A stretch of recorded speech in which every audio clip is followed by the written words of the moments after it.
ملت برادران اسلام، شوال کا مہینہ، اس مہینے کی مناسبت سے انسانی تاریخ کا ایک المناک دن، انسانی تاریخ کا ایک دردناک لمحہ کہ جس کو ہمارے نبی مکرم علیہ الصلاۃ والسلام نے اپنی زندگی کا سب سے زیادہ شدید ترین، سخت ترین دن قرار دیا، اور وہ لمحہ، وہ دن، وہ شدید ترین زندگی حیات مبارکہ کا شدید ترین دن اسی شوال کے مہینے میں پیش آیا، اور وہ دن ہے طائف کا دن، جب 1.25 نبیوں کے امام حضرت محمد عربی صلی اللہ تعالی علیہ وآلہ وصحبہ وسلم اہل مکہ کو کم و بیش 10 سال تک توحید اور ایمان کی دعوت دیتے رہے،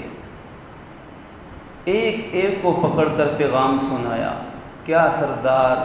کیا غلام، کیا اپنے، کیا پرائے، اور جس درد دل سے آپ نے 10 سال مکے والوں کو دعوت حق دی، اس کو خالق عز و جل نے قرآن مجید میں سینکڑوں بار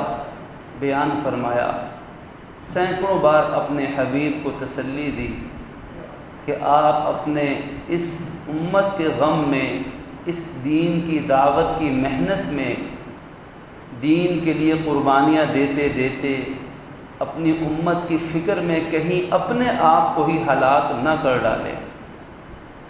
کہیں ایسا نہ ہو کہ ان لوگوں کے غم میں آپ اپنی جان سے ہاتھ دھو بیٹھیں۔ یہ 10 سال کا زمانہ جو مکہ مکرمہ میں اعلان نبوت کے بعد ابتدائی 10 سال بڑے کٹھن، صبر آزما، انتہائی مشکل زمانہ تھا، اس میں وہ 3 سال وہ بھی گزرے تھے، 7 نبوی سے 10 نبوی تک 3 سال، جس میں خاندان بنو ہاشم، نبی محتشم سب کہہ دیجیے صلی اللہ علیہ وآلہ وصحبہ وسلم کی سربراہی سرپرستی میں 3 سال شعب ابی طالب ان گھاٹیوں میں محصور رہے ہیں، نظر بند رہے ہیں، کہ جہاں آسمان پر صرف سورج آگ برساتا سورج، زمین پر نوکیلی کنکریوں والے پتھروں کا فرش ہوتا تھا، جہاں معاشرتی اور معاشی ہر طرح کی قطع تعلقی کر دی گئی تھی، کوئی شادی بیاہ نہیں کرے گا، کوئی غمی خوشی میں ان کے ساتھ شریک نہیں ہوگا، کوئی تجارت خرید و فروخت نہیں کرے گا، حتیٰ کہ کھانے پینے کی چیزیں اور علاج معالجے کی بنیادی چیزیں بھی ان تک نہیں پہنچنی چاہیے۔ تو یہ 3 سال کا جو عرصہ تھا، 7 نبوی سے لے کر 10 نبوی شریف تک، چشم فلک نے وہ نظارے بھی دیکھے کہ ان ایمان والوں نے، ان میں بچے، خواتین، بوڑھے، جوان، امیر، غریب سبھی شامل تھے، اس نفوس قدسیہ کی مقدس جماعت نے پتے چبا کر اور پتھروں کے اوپر پڑنے والی شبنم کے چند قطرے زبان سے چاٹ کر اپنے بھوک اور پیاس اور افلاس کو گوارا کیا، لیکن ایک فرد واحد نے بھی حضور کا کلمہ چھوڑنا گوارا نہ کیا۔ 3 سال کہنا آسان ہے، آج بھی مکہ مکرمہ ہم جائیں، دنیا کی ہر سہولت موجود ہے، لیکن وہاں کی گرمی کی شدت ایک عام انسان کے لیے ناقابل برداشت ہے، اور اس وقت تو فقر و فاقہ تھا، موت کے بادل منڈلا رہے تھے۔ 3 سال وہ بھی گزرے، 10 نبوی عام الحزن قرار دیا گیا۔ آپ کے مشفق اور مہربان چچا ابو طالب دنیا سے رخصت ہوئے، آپ بڑا سہارا تھے، آپ کی وفا شعار زوجہ محترمہ ام المؤمنین، امت کی بڑی والدہ محترمہ سیدہ خدیجہ الکبریٰ رضی اللہ تعالی عنہا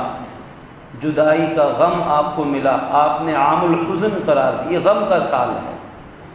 اب جب مکہ مکرمہ والوں سے ہر طرح کی محبت ہمدردی کے باوجود ان کا سلوک یہ نکلا، تو آپ نے باذن الہی قصد فرمایا طائف، جو کہ مکہ مکرمہ سے تقریباً 120 کلومیٹر کی مسافت پر، وہ تقریباً سطح سمندر سے 1000 فٹ کی بلندی پر ایک زرخیز اور سرسبز و شاداب زمین کا ٹکڑا طائف کہلاتا تھا۔ یہ طائف جو قبیلہ حوازن اور قبیلہ بنو ثقیف کا مرکز تھا،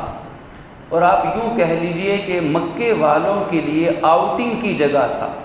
کہ مکے والے گرمیوں کے دنوں میں اپنے دنوں کو گزارنے کے لیے، سیر و تفریح کے لیے بھی طائف جایا کرتے تھے اس زمانے میں، اور مکے والوں کی رشتہ داریاں بھی طائف والوں کے ساتھ تھیں، اور آپ کا ننیالی رشتہ بھی طائف والوں کے ساتھ بنتا تھا۔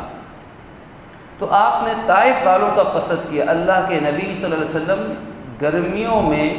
اس سرسبز و شاداب زمین میں سیر و تفریح کے لیے نہیں گئے تھے، بلکہ آپ تو وہ درد لے کر گئے تھے جو آپ 10 سال تک مکہ والوں کے سامنے پیش فرماتے رہے، انہوں نے قبول نہ کیا سوائے چند لوگوں کے۔ یہ درد آپ کو ہمیشہ تڑپاتا تھا، امت کی فکر کا غم، امت تک دین پہنچانے کی فکر، نبوت کے بارے گراں کو ادا کرنے کی فکر۔ آپ کوئی تفریح کے لیے وہاں نہیں گئے تھے، آپ تو دعوت حق دینے کے لیے گئے تھے۔ شوال کا مہینہ، اور آپ نے راستہ بھی وہ اختیار کیا جو جبل الطریق کہلاتا ہے، پہاڑی راستہ ہے۔ ایک طریق السہل ہے جو عام آسان راستہ ہے، لیکن چونکہ دشمن پیچھے لگے ہوئے تھے تو آپ نے محتاط راستہ اپنایا جو پہاڑی اور مشکل راستہ تھا۔ آج بھی لوگ مدینہ طیبہ سے طائف جاتے ہیں زیارات کے لیے، تو طائف بھی لوگ جاتے ہیں، آج بھی وہ سفر اتنا آسان نہیں، لیکن اس وقت وہ سفر کیسا ہوگا کہ جب رحمت دو جہاں صلی اللہ علیہ وسلم نے اپنے ایک غلام، اپنے منہ بولے بیٹے زید بن حارثہ کو ساتھ لیا کہ چلو زید طائف والوں کو جا کے دعوت حق دیتے ہیں، شاید اسلام قبول کر لیں، اور 10 سال مکی زندگی میں جو زخم سینے نبوت پہ لگے تھے وہ ابھی ہرے ہیں۔ غم کا سال ہے۔ آپ مکہ مکرمہ سے طائف پہنچتے ہیں، طائف جا کر تقریباً 10 دن آپ نے قیام فرمایا، اور ان 10 دنوں میں آپ نے جس کو دعوت حق آپ دے سکتے تھے آپ نے دعوت حق دی ہے، مردوں کو بھی، بوڑھوں کو بھی، بچوں کو بھی، اپنوں کو بھی، بیگانوں کو بھی، حتیٰ کہ کسی نے دعوت حق قبول نہ کی۔ تو پھر آپ نے اس امید سے کہ اس طائف کے رہنے والوں کے جو بڑے سردار ہیں قبیلہ بنو ثقیف کے، انہیں دعوت دیتے ہیں، شاید وہ دعوت قبول کر لیں۔ تو اس زمانے میں عمر ابن عمیر بن عوف کے 3 بیٹے، عبد الیالی، مسعود اور حبیب نامی، یہ 3 بڑے بنو ثقیف کے سردار تھے۔ آپ ان کے پاس تشریف لے گئے کہ چلو ان کو دعوت حق دیتے ہیں، اور آپ نے ان کے سامنے ایمان اور اسلام کی دعوت کو پیش فرمایا۔ لیکن ان بدبختوں نے، ان حرمہ نصیبوں نے،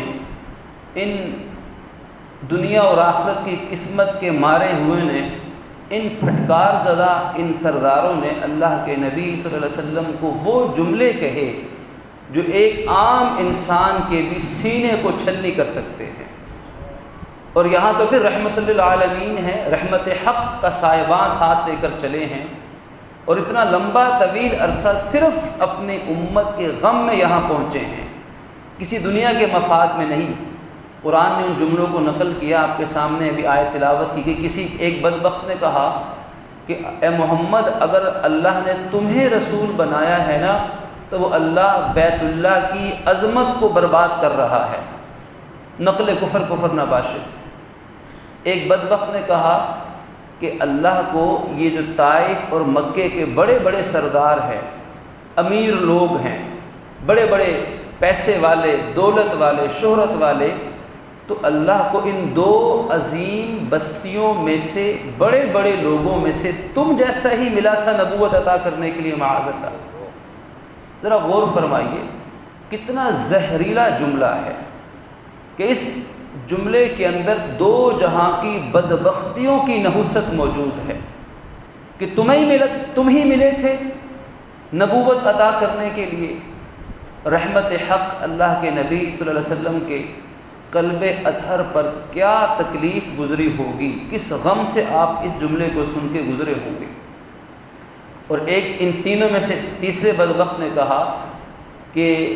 اگر تم واقعی رسول ہو تو پھر تمہارا مجھ سے بات کرنا نہیں بنتا، تم تو بڑے شان والے ہو، اور اگر تم رسول نہیں ہو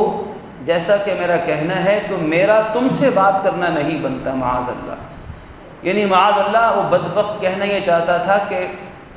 میں آپ کو اس قابل نہیں سمجھتا کہ نعوذ باللہ من ذالک میں آپ سے بات بھی کر سکوں۔ یہ ان تین بدبختوں نے، ان سرداروں نے حضور کی دعوت کا یہ جواب ان تین جملوں کی صورت میں دیا۔ رحمت دو جہاں قربان جائیے، ساری کائنات آپ کے نقش پا پر، آپ کی خاک پا پہ قربان ہو تو حق ادا نہیں ہو سکتا۔ رحمت دو جہاں صلی اللہ علیہ وسلم یہاں سے ٹوٹے ہوئے دل کے ساتھ یہاں سے رخصت ہوئے، اور ان بد نصیبوں نے صرف اسی پہ اکتفا نہیں کیا، جب آپ یہاں سے رخصت ہوئے تو انہوں نے آپ کے خلاف سازش یہ کی کہ قوم کے بدتمیز لڑکوں کو حضور کے پیچھے لگا دیا۔ اب وہ حضور کو معاذ اللہ سب و شتم کرتے، جملے کستے، طنزیہ باتیں کہتے، مذاق اڑاتے، اور دونوں طرف لوگ کھڑے ہو گئے ہاتھوں میں پتھر لے کر۔ اب وہ لوگ بھی اور یہ بدتمیز لڑکے بھی حضور پر پتھر برسانا شروع کر دیتے۔ کیوں نہ رحمت حق اللہ پروردگار عالم اگر چاہتا تو کائنات کو فنا کر دیتا کہ نبی صادق مصدوق امام الانبیاء رحمت دو جہاں اس حال میں کہ حضرت زید بن حارثہ آپ کے منہ بولے بیٹے آپ کو ہر طرف سے آپ کی حفاظت کی کوشش کرتے ہیں، سامنے پتھر لگتا ہے، حضرت زید سامنے آ کے کھڑے ہو جاتے ہیں، دائیں بائیں آگے پیچھے، لیکن بیچارے کیا کرتے، حضرت زید بھی لہو لہان ہوئے۔ اللہ کے نبی صلی اللہ علیہ وسلم پتھر سنگ باری کی وجہ سے، ان پتھر پڑنے کی وجہ سے زمین پہ گر جاتے ہیں، تو یہ بدبخت اٹھتے ہیں اور حضور کو ان کے بغل سے بازوؤں سے اٹھا کے پھر کھڑا کر دیتے ہیں، اور رحمت دو جہاں پھر چلنا شروع کرتے ہیں، اور پھر وہ بدبخت پتھر برسانا شروع کرتے ہیں، حتیٰ کہ آپ سر مبارک سے لے کر اپنے پاؤں مبارک تک آپ خون سے شرابور ہو جاتے ہیں، مقدس نبوت کا لہو بہتا ہے، حتیٰ کہ مورخین نے لکھا ہے کہ آپ کے نعلین پاک آپ کے خون کی وجہ سے پاؤں کے ساتھ چپک چکے تھے، اور یہ وہ دن تھا جس کو آپ نے اپنی زندگی کا سب سے سخت ترین دن قرار دیا۔ ام المؤمنین سیدہ کائنات حضرت عائشہ نے پوچھا ام المؤمنین نے کہ یا رسول اللہ، آپ کی زندگی کا تو سب سے سخت ترین دن غزوہ احد کا دن ہوگا کہ جس دن مشرکین کے ساتھ آپ کا غزوہ ہوا اور آپ مشرکین نے ہر طرف سے آپ کو گھیر لیا تھا، آپ کی شہادت کی افواہ پھیل چکی تھی، لوہے کا خوت سلاخیں آپ کے سر میں گڑ چکی تھی، سر مبارک لہو لہان تھا اور پورا چہرہ آپ کا لہو لہان تھا، آپ کے دندان مبارک تک شہید ہو چکے تھے۔ کیا وہ آپ کی زندگی کا سخت ترین دن تھا کہ جس دن اس غزوہ احد میں آپ کے 70 جانثاروں نے جام شہادت نوش کیا تھا؟ کیا وہ آپ کا زندگی کا سخت ترین دن تھا جس دن آپ کے چچا حضرت حمزہ کی لاش کی بے حرمتی کی گئی تھی؟ اللہ کے نبی نے فرمایا کہ میری زندگی کے جتنے سخت ترین مراحل اور دن گزرے ہیں، جتنے صبر و استقلال کے لمحات گزرے ہیں، ان میں سب سے سخت ترین دن یہ طائف کا دن تھا، اس لیے کہ اس دن آپ تنہا تھے اور ہر طرف سے پتھر برس رہے تھے، اور شاید ان پتھروں سے زیادہ وہ جملے زہریلے اور تکلیف دہ تھے جو ہر کہنے والا بد زبانی کر کے کہتا اور اللہ کے نبی کے سینے مبارک کو چھلنی کر دیتا، کہ آپ ظاہری بدن مبارک بھی زخموں سے چور تھا اور اللہ کے نبی کا دل بھی آج ٹوٹا ہوا تھا۔ آپ سب سے زیادہ آج ذہنی تکلیف بھی آپ کو دی جا رہی تھی، اور اسی حالت میں اللہ کے نبی بے ہوش ہو جاتے ہیں۔ حضرت زید بن حارثہ اللہ کے نبی کو اٹھاتے ہیں اور اٹھا کر ایک باغ میں ایک سایہ دار جگہ پر لے کر جاتے ہیں اور آپ کی خدمت کرتے ہیں۔ آپ ہوش میں آتے ہیں تو کیا دیکھتے ہیں کہ باغ میں موجود ہوں۔ اب حضرات محدثین نے سیرت ابن ہشام کے اندر دیگر بعض حضرات نے اللہ کے نبی کی یہاں ایک دعا نقل کی ہے کہ جب آپ ہوش میں آتے ہیں اور باغ میں موجود ہیں، پورا بدن مبارک لہو لہان ہے، آپ کا خادم غلام حضرت زید بن حارثہ وہ بھی لہو لہان ہیں۔ اس حالت میں امام الانبیاء حضرات حسنین کے اس نانا محترم نے اللہ کے نبی صبر و پیکر استقلال نے جو دعا مانگی ہے، یہ دعائے مستضعفین کے نام سے کتب احادیث کے اندر موجود ہے۔ اس دعا کا صرف اگر ہم ترجمہ ہی سماعت کر لیں تو وہ ترجمہ بھی عاشقوں کے دل کو چیر کے رکھ دینے والا ہے۔ اللہ کے نبی نے دعا مانگی، اے اللہ میں تیری ہی بارگاہ میں اپنے بے بسی کو، اپنے وسائل اور ذرائع کی کمی کو اور لوگوں کے معاملے میں جو میری رسوائی ہو رہی ہے، اس کا شکوہ میں صرف تیری بارگاہ میں کرتا ہوں۔ اے ارحم الراحمین، تو کمزوروں کا رب بھی ہے، تو میرا رب بھی ہے۔ اے پروردگار، تو مجھے کن کے سپرد کر رہا ہے؟ وہ دور دراز کے لوگ جن کا مجھ سے کوئی تعلق بھی نہیں، وہ مجھے تختہ مشق بنا رہے ہیں، یا تو میرے سارے معاملات کو دشمنوں کے قابو میں دے دے، یا پھر بھی اگر مجھ سے تیرا غصہ نہیں اور تو مجھے ان باتوں کی کوئی پرواہ نہیں، یعنی اے میرے رب اگر تو مجھ سے راضی ہے، اگر تو مجھ سے اس حال میں بھی راضی ہے تو مجھے اس سارے معاملے کی کوئی پرواہ نہیں ہے، میرے ساتھ کچھ بھی ہو جائے تو مجھے کوئی شکوہ نہیں ہے۔ اور عرض کیا، تیری عنایات تو مجھ پر بے پایاں ہیں، میں تیرے چہرے انور کے نور کی پناہ میں آتا ہوں جس سے تمام اندھیرے دور ہو جاتے ہیں اور جس کے پرتو سے دنیا اور آخرت کا معاملہ درست ہو جاتا ہے، اس سے کہ مجھ پر تیرا غصہ بھڑکے یا تیرا غضب ٹوٹے۔ تجھے مناتا ہوں اور اس وقت تک تجھے راضی کرنے کی کوشش کرتا رہوں گا جب تک تو راضی نہیں ہو جائے گا۔ یہ کیسی دعا ہے، دعائے مستضعفین کہ اللہ کے نبی کس حال میں اپنے رب سے مناجات کر رہے ہیں۔ تو کیا دیکھا کہ آسمان پر بادل چھا گئے، بادلوں میں دیکھا تو جبرائیل امین علیہ السلام نظر آ رہے ہیں۔ یا رسول اللہ، یا رسول اللہ، اے اللہ کے رسول، یہ میرے ساتھ پہاڑوں کا فرشتہ ملک الجبال موجود ہے، یہ دست بدستہ آپ سے گزارش کرتا ہے کہ اگر آپ اجازت دے دیں تو یہ پہاڑوں کا فرشتہ ان پہاڑوں کے درمیان اس بستی کو کچل کے رکھ دے کہ ان کا نام بھی باقی نہ رہے۔ اب یہ وہ موقع تھا کہ رحمت حق رحمت العالمین صرف اشارہ فرماتے، صرف اجازت سے سر مبارک یوں ہلا دیتے، اشارہ کر دیتے تو پروردگار عالم آن کی آن میں پوری بستی کو صف ہستی سے مٹا کے رکھ دیتا۔ ایک اشارے کی مار تھے، لیکن رحمت حق رحمت دو جہاں صلی اللہ علیہ وسلم کی رحمت کا اندازہ بھلا کوئی لگا سکتا ہے؟ اس غم کے باوجود، اس دلی ٹھیس اور تکلیف کے باوجود آپ کی وہ دعا جو ساری دنیا جانتی ہے، آپ نے فرمایا کہ مجھے میرے رب نے رحمت للعالمین بنا کر بھیجا ہے اور میں امید کرتا ہوں کہ انشاءاللہ اس بستی والوں کی نسلوں میں میرے کلمہ پڑھنے والے اللہ پیدا فرما دے گا، مجھے یہ امید ہے۔ تو امت مسلمہ جس حال سے آج گزر رہی ہے، کیا اس سے زیادہ مسائل ہیں؟ کیا رحمت حق رحمت دو عالم کے اس پریشانی والی مایوسی والی حالت سے کیا امت زیادہ پریشانی میں ہے؟ یقیناً ایسی پریشانی تو کسی پر نہیں گزری، کیونکہ بڑوں پر آزمائشیں بڑی آتی ہیں، بڑوں سے امتحان بھی بڑے لیے جاتے ہیں۔ ہمیں تو یہ دعا ہے کہ حکم ہے کہ تم اللہ سے عافیت مانگو۔ اللہ کے نبی نے بھی اس دعا کے اندر عافیت کا سوال کیا، اور عافیت یہی ہے کہ رب العالمین راضی ہو جائے، بس یہی عافیت ہے۔ انسان جس حال میں بھی ہو اپنے رب کو راضی کر لے، اسی کا نام عافیت ہے۔ اور طاقت سے زیادہ امتحان میں نہ پڑے، جتنی طاقت اتنا امتحان، اسی کا نام عافیت۔ جیسا کہ عرض بھی کیا گیا گزشتہ نشست کے اندر، اللہ کے نبی نے عافیت مانگی، اے میرے رب تیری عافیت میرے لیے بہت بہتر ہے۔ تو رب راضی ہو جائے تو سارے مسئلے حل ہوتے ہیں۔ تو اللہ کے نبی اس حالت میں بھی مایوس نہیں ہوئے۔ آج ماں باپ کہتے ہیں بچوں کو ہزاروں بار نماز کا کہا، بات ہی نہیں مانتے۔ استاد کہتا ہے بچوں کی نصح و نصیحت کر کر کے تھک گیا ہوں، کوئی اثر نہیں پڑتا۔ تو مایوس ہونا کسی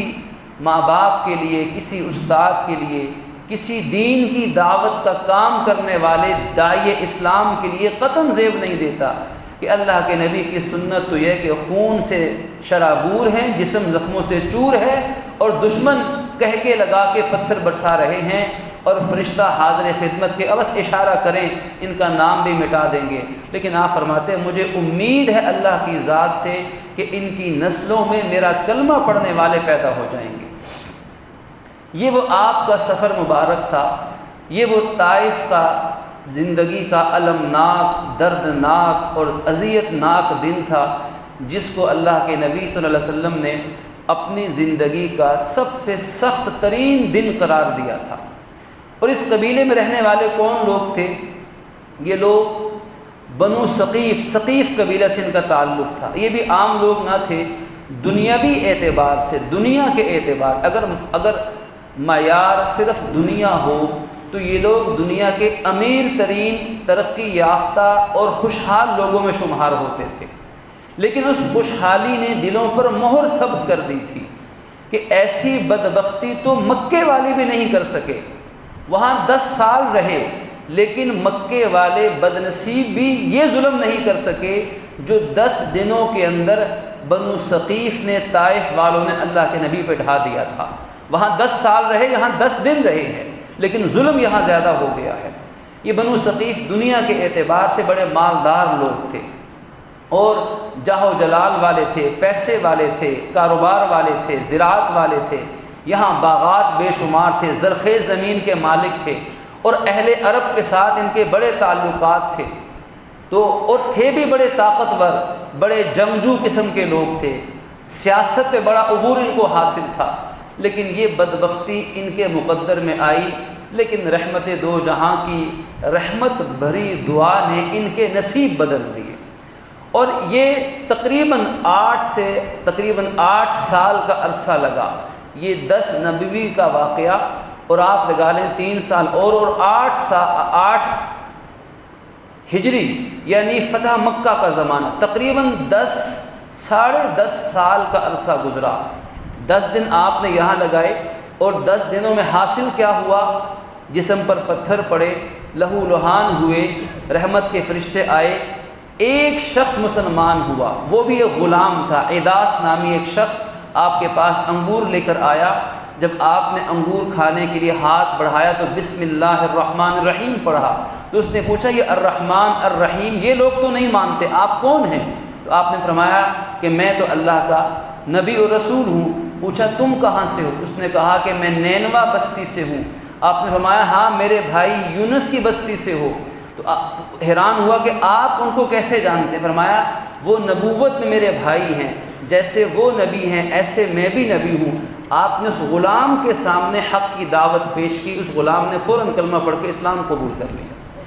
ایک غلام مسلمان ہوا اور بڑے بڑے سردار ایمان سے محروم ہو گئے، لیکن کم و بیش 10 سال کا عرصہ گزرتا ہے۔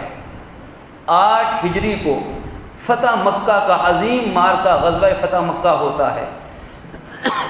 اور اس میں پورا مکہ اسلام کے زیر نگوں آ جاتا ہے۔ اب 8 ہجری کے اس فتح مکہ کے واقعہ کے بعد، اس مارکے کے بعد پورے عرب کے اندر یہ بات پھیل جاتی ہے کہ ہم محمد عربی صلی اللہ علیہ وسلم کے اس دین کو ہم نہیں روک سکتے، اب ہمارے بس میں نہیں ہے۔ لہٰذا 8 ہجری کے بعد پھر سینکڑوں قافلے حضور کی خدمت میں مدینہ منورہ آنا شروع ہو گئے، اور اسلام قبول کرنے کے لیے اور آپ سے معاہدات کرنے کے لیے۔ جب انہیں معلوم تھا کہ اب ان کی دعوت کو اور غلبے کو دنیا کی کوئی طاقت نہیں روک سکتی، جب مکہ مکرمہ بھی فتح ہو گیا، مکے والے بھی ان کے سامنے کچھ نہ کر سکے، تو ہماری کیا اوقات ہے۔ اب یہ 8 ہجری کے بعد جو قافلے اور وفود آئے، اس سال کو عام الوفود کہا جاتا ہے، وفود کا سال، کہ جس سال بہت سارے قافلے مدینہ طیبہ حاضر ہوئے اور اللہ کے نبی کے دست نبوت پر کسی نے اسلام قبول کیا، کسی نے معاہدات کیے۔ انہی قافلوں کے اندر یہ بنو ثقیف والے بھی حضور کے پاس مدینہ طیبہ پہنچتے ہیں۔ اب آپ اندازہ لگائیے کہ کم و بیش 10 سال کے بعد اللہ کے نبی کی دعا کیسے کام کرتی ہے کہ یہی ثقیف والے میٹنگ کرتے ہیں اور سوچتے ہیں کہ چلو اب اسلام قبول ہی کر لینا چاہیے، اور جب ان کا قافلہ مدینہ طیبہ پہنچتا ہے، قربان جائیے رحمت دو جہاں، اس ظلم و ستم کے باوجود اللہ کے نبی ان کو اپنا مہمان قرار دیتے ہیں، اور کسی کو طعنہ نہیں دیا کہ تم نے میرے ساتھ کیا کیا، سب کو مہمان بنایا، اور مسجد نبوی کے اندر ان کے باقاعدہ خیمے لگائے گئے۔ مسجد نبوی میں ان لوگوں نے وہاں قیام کیا، اور اللہ کے نبی وقتاً فوقتاً خود ان کے پاس تشریف لے جاتے، کئی مرتبہ عشاء کی نماز کے بعد تشریف لے جاتے اور ان کو مسلسل اسلام کی دعوت دیتے۔ اور محدثین نے لکھا ہے کہ اللہ کے نبی ان کو کھڑے ہو کر اسلام کی دعوت دیتے، اور اتنی دیر کھڑے ہو کر ان سے بات چیت کرتے کہ آپ تھک جاتے اور پہلو بدل بدل کے آپ کو کھڑے ہونا پڑتا تھا، لیکن انہیں مجبور نہیں کیا، ان کے سوالات کے جوابات دیتے رہے۔ ان لوگوں میں ایک لڑکا تھا عثمان بن ابی العاص، یہ اس کو کم عمر چھوڑ کر اپنے خیموں میں ہی چھوڑ کر چلے جاتے، لیکن وہ کم عمر بچہ جب موقع دیکھتا، عثمان نامی وہ بچہ، وہ فوراً حضور کے پاس دوپہر کے وقت جب یہ لوگ سردار اپنے خیموں میں آرام کرتے تو وہ بچہ عثمان چپکے سے حضور کی خدمت میں جا کے حاضر ہو جاتا اور حضور سے قرآن سیکھتا، حضور سے احادیث سیکھتا۔ حضور اس کے اس جذبے سے بڑے خوش ہوتے، اور جب وہ دیکھتا کہ حضور اپنے حجرہ مبارکہ میں آرام فرما ہیں تو وہ بچہ حضرت ابوبکر صدیق کے پاس پہنچ جاتا اور ان سے دین سیکھتا۔ ان لوگوں نے حضور کے سامنے کچھ اپنے مطالبات رکھے کہ ہم اسلام قبول کریں گے، یہ بنو ثقیف والے، طائف والے، لیکن ہماری کچھ شرائط ہیں۔ انہوں نے کہا پہلی ہماری شرط یہ کہ ہمارے لیے زنا بدکاری کو جائز قرار دے دیا جائے، کیونکہ ہم سفر پہ رہتے ہیں، ہم زنا، ہمارے ہاں یہ عادت پڑی ہوئی ہے۔ آپ نے قرآن کی آیت پڑھی، فرمایا یہ تو حرام ہے، اس کی کوئی اجازت نہیں۔ دوسرا انہوں نے مطالبہ کیا ہمارے لیے ہمارا سارا کاروبار سود کی بنیاد پر ہے، ہمیں سود کی اجازت دے دی جائے۔ آپ نے قرآن سنایا کہ سود تو حرام ہے، کوئی اجازت نہیں۔ انہوں نے تیسرا مطالبہ کیا کہ ہمارے لیے شراب نوشی کو حلال قرار دے دیا جائے۔ آپ نے قرآن کی آیت پڑھی کہ شراب نوشی تو حرام، ناپاک، نجس، گندی چیز ہے، اس کی اسلام میں کوئی اجازت نہیں۔ ان تین چیزوں کی کوئی اجازت نہیں۔ انہوں نے چوتھا مطالبہ کیا کہ ہم پر نماز کی 5 نمازوں کی فرضیت کی پابندی عائد نہ کی جائے۔ آپ نے پھر قرآن سنایا یہ 5 نمازیں تو ہر مسلمان پر فرض ہیں، ان کی بھی کوئی چھوٹ نہیں ہے۔ یہ چاروں مطالبے ان کے رد کر دیے گئے۔ اب سوال یہ کہ آج کا مسلمان کیا کہیں خدا نخواستہ معاذ اللہ جو دنیا میں آج فتنے پھیلے ہوئے ہیں، ان فتنوں میں سے ایک فتنہ ماڈرنزم کا فتنہ ہے، جدیدیت کا فتنہ ہے، روشن خیالی کا فتنہ ہے، کہ روشن خیالی کے نام پر، سہولت کے نام پر، اجتہاد کے نام پر، ریسرچ کے نام پر اسلام کے کتنے ہی ایسے احکامات ہیں کہ آج ان امت مسلمہ ان احکامات سے دستبردار ہو رہی ہے۔ اللہ کے نبی نے تو سب کچھ معاف کیا، اپنی جان پہ ظلم معاف کیے، لیکن اسلام کے فرائض اور احکامات میں کوئی تبدیلی برداشت نہیں کی۔ پھر انہوں نے 2-3 مطالبات اور کیے کہ ہمارا سربراہ آپ مقرر کریں، ہمارے قبیلے میں سے ہو، جو صدقات واجبہ یہ ہم پہ لاگو نہ کیے جائیں۔ اسی طرح ہمیں جہاد میں ہماری حاضری کو ہم پہ اس کی پابندی عائد نہ کی جائے۔ حضور نے ان کے یہ 3 مطالبات قبول فرما لیے، اور حضرت عثمان کو جو نوجوان بچہ تھا، اس حضرت عثمان بن ابی عاص کو بڑے بڑے سرداروں کا بھی سردار مقرر فرما دیا۔ اب جب یہ قبیلہ بیعت کر کے اسلام قبول کر کے واپس طائف پہنچا ہے تو وہ نوجوان بچہ، وہ لڑکا جس کو بچہ سمجھ کے وہ خیمے میں چھوڑ کر جاتے تھے، وہ بچہ پورے طائف والوں کا حضور کی طرف سے مقرر کردہ سردار بن کے واپس جاتے ہیں، اور یوں ان میں اسلام پھیلتا ہے۔ پروردگار عالم اپنے حبیب صلی اللہ علیہ وسلم کو بہت جزائے خیر عطا فرمائیں، جیسا ان کا حق ہے، جیسی اللہ کے شان کے خزانے ہیں کہ آپ نے یہ تکلیفیں، یہ مصیبتیں، یہ پتھر یہ ہمارے لیے کھائے، پوری امت مسلمہ کے لیے دین حق کی سربلندی کے لیے اللہ رب العزت ہمیں ان جذبات اور لمحات کی قدردانی کی توفیق عطا فرمائے۔ وآخر دعوانا ان الحمد للہ رب العالمین۔